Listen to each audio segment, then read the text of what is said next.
Hello there and welcome to our brand new course on morality and embryos. Let's have a look at lesson 1 and what we're going to learn.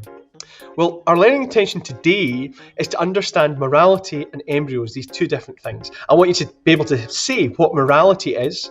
A wee spoiler, it's dead easy.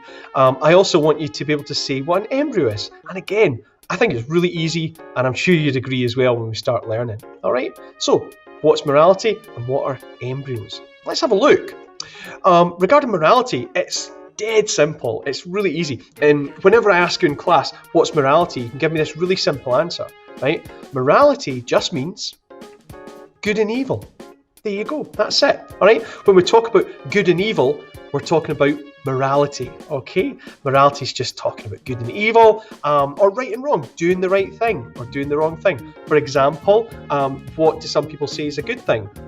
Walking an old lady across the road. All right. For some reason, always a popular example. What's an evil thing? Let's say a really evil thing, murder or something like that. Okay.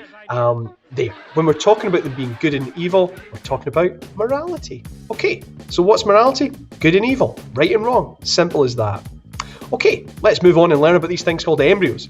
Well, when we're learning about embryos, there's a couple of things I want you to know about. Okay, I want you to know what this is here. Okay, I'll give you a clue. It's not a tadpole. All right, and also what is this thing here? All right, and I think you'll get that quite easily. This thing here is a sperm, all right, and this thing here is an egg.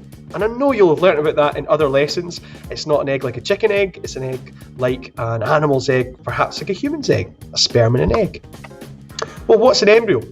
If you know what those two things are, you'll know what an embryo is. Okay, after a sperm and egg join together, and this is what's called conception when it works, okay, a new cell is made, right? Sperm, egg, new cell, all right? It's called the embryo. That's it, that's what the embryo is. A sperm and an egg coming together to make that brand new cell, all right? Inside that cell, it's got unique DNA. We'll look at what that means later. Basically, it's the information to make a new living thing, all right? In fact, it's how all of us began forming. We were all embryos. I was an embryo.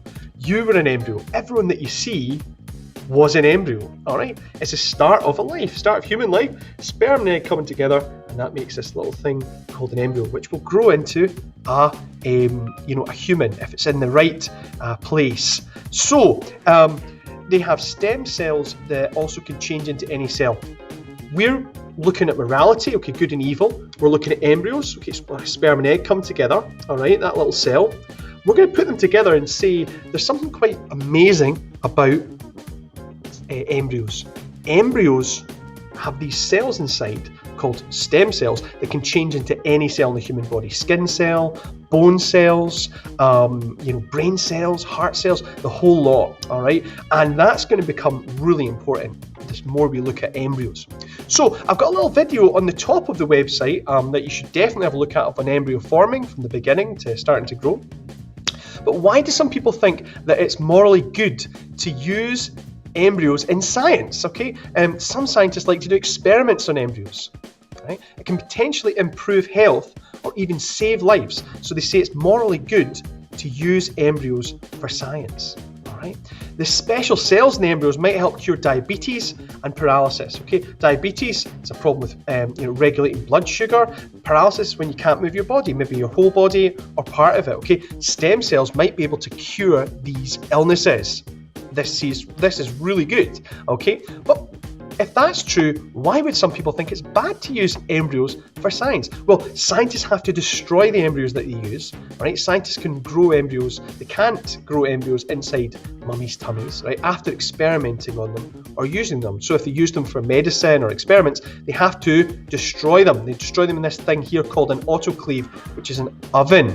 Okay, so some people think it's really bad, all right? Scientists have to destroy the embryos, okay? So why might people say that using embryos for science is a bad thing? Okay, they might say it's murdering an innocent person, all right? They might see the embryo as a person, okay? And they say that's bad. What about, why would someone say it's a morally bad, a good thing to do, to use embryos for science? Well, they might just say the embryo's just cells. The embryo's not a person, it's just a bunch of cells. Just like, for example, if I pull my hair out, I've got a bit of hair, that's just cells, but those cells aren't me, all right? Some people say using embryos is good because it's just cells, not a person. So we should use them for good.